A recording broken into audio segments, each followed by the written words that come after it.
Hey man, say man, Keyshawn the businessman Davis just broke some big news on the boxing world. He said some things I sure wasn't expecting to hear. And why is he giving the biggest shout out to Teofimo Lopez and saying it makes him not even want to fight Teo no more? Let's talk about what Keyshawn had to say. We're going to play the audio. We're going to go through some of it. But before we do all that, make sure you hit the like button, subscribe to the channel, and let's cook on it.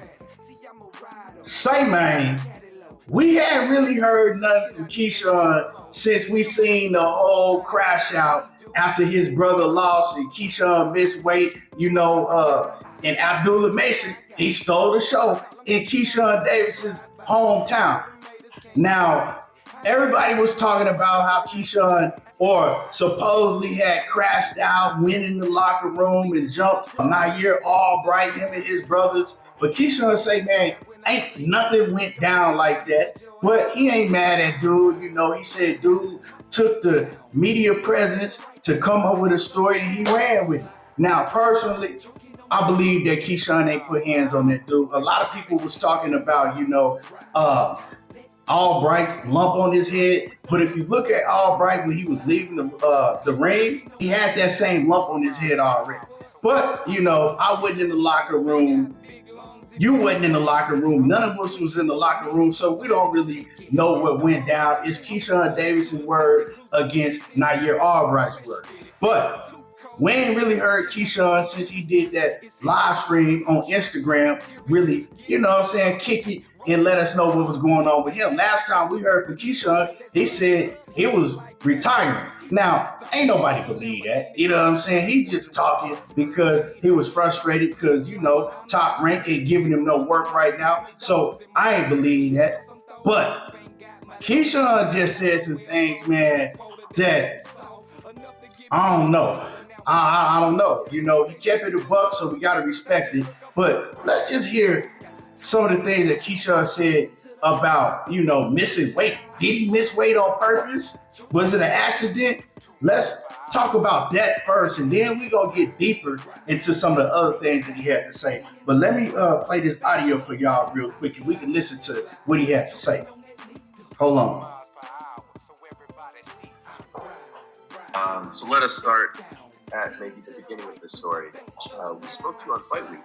We spoke to you just a couple of days before the weigh-ins. Yeah. You're fighting Edwin De Los Santos, talking about you being the future face of American boxing. It's the homecoming. It's your first title defense at home. All the things we don't have to go over it. Right. And then we get to the weigh-ins. Right. The next day, it was Thursday.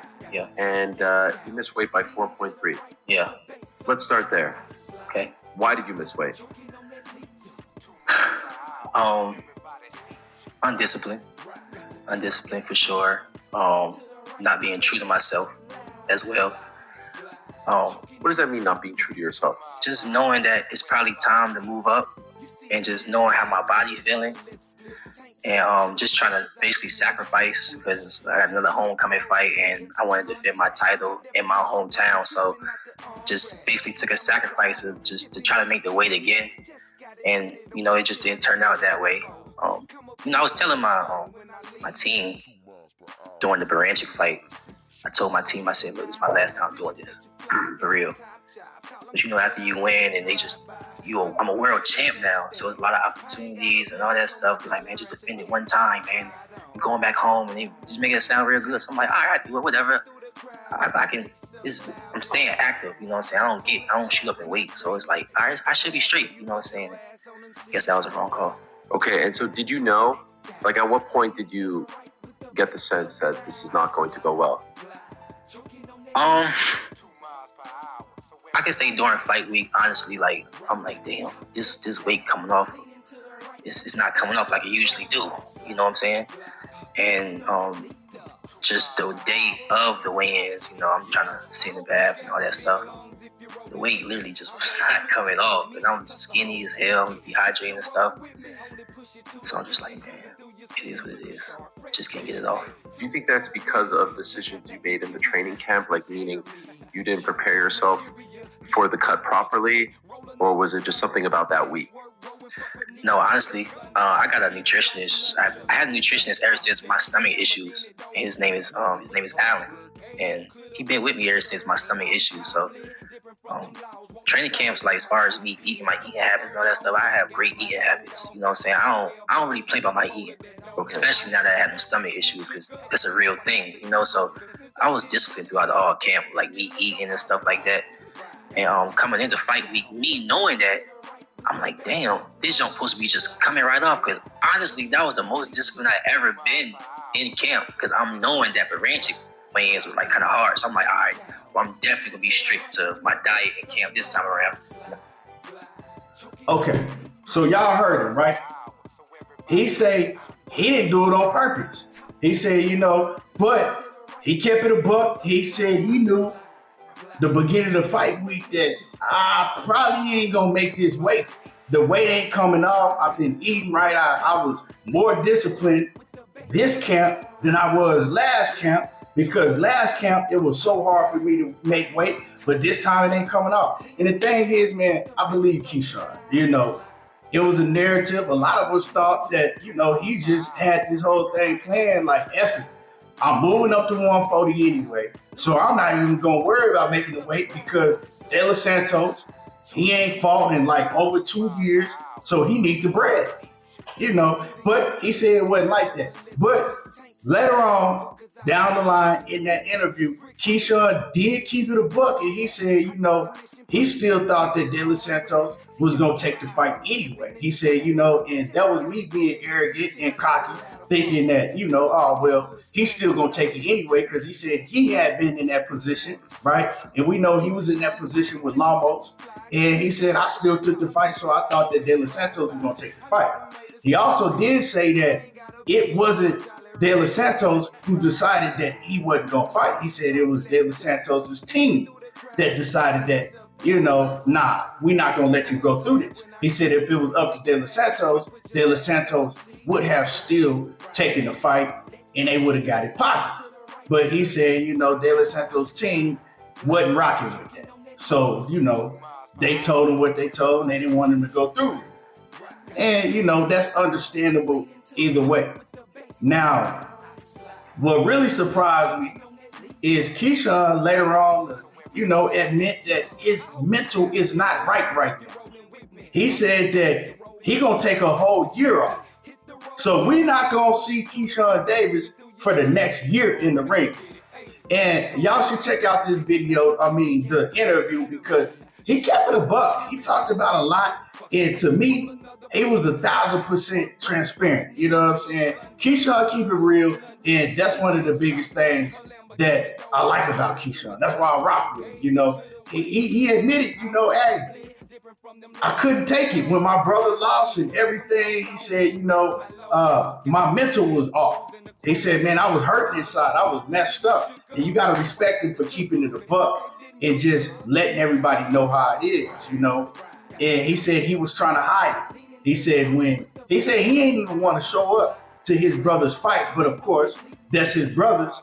And he had to show up in his hometown. But he said, man, he said he was messed up about it.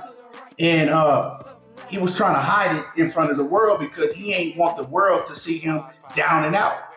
And of course, misery love company. These fans, they love to see somebody down and out. And he didn't want to give, the haters that joy of seeing him down and out. And that's understandable. But one thing that really surprised me that he said in this interview, he said that he want to give the biggest shout out, right, to Teofimo Lopez. And he gained a whole different type of respect for Teofimo. And he said this, and I'm going to tell y'all why he said this. He said this makes him not even want to call out Teo no more. So I don't know if y'all seen when Teo kind of did a live or whatever on his Instagram. I think it was a video that surfaced on YouTube, and Teo was basically just telling everybody, like, stop bashing Keyshawn, that Keyshawn is going through some things and all of that. So he said that he saw that about 2 weeks after Teo did that. He said, man, he said, man, I needed that. I needed that. And it came from somebody that I least expected to come from. from Teofimo Lopez. He said, I never thought that Teo would reach out like that, when I was at my lowest point. So he said that, that gave him a whole nother respect for Teo, and it make him not even want to call out Teo no more. He gonna get off his helmet. And, it's, hey, that's how he feel, you gotta respect it, but Teo, I don't know, I'm lost for words with that dude. You just never know what angle he gonna come from. So anyway, that just surprised me that he even addressed that, but he felt that, right? But I just thought it was real. Keyshawn, it took him a long time to come out, but when he did come out, it wasn't no scripted, written apology. He kept it a buck, man, from his heart, and you just gotta respect it. And he owned up to everything. He didn't place the blame on nobody, and he said that he gotta get with God and he gotta get better.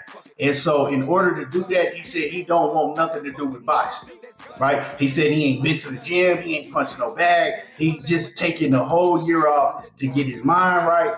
And whenever his mind right, then he gonna come back. That's his career, right? As a fan, I don't want to see that. As a fan, I don't think that's the best thing for him to do as far as, still rising in his skill set, still ascending, coming into his prime. Because Keyshawn, man, he was up there. But he did admit, look, man, he said he was going in the wrong direction. He said he was smelling himself way too much. And I told y'all that. Yeah, he said he was smelling himself way too much. And he said that if he hadn't went through that fight and won, he said, man, it would have been real ugly. He said the person that he was becoming, he looked back on it and he said, man, he ain't like that. And I told y'all that. I told y'all that he was smelling himself too much. I seen it in him.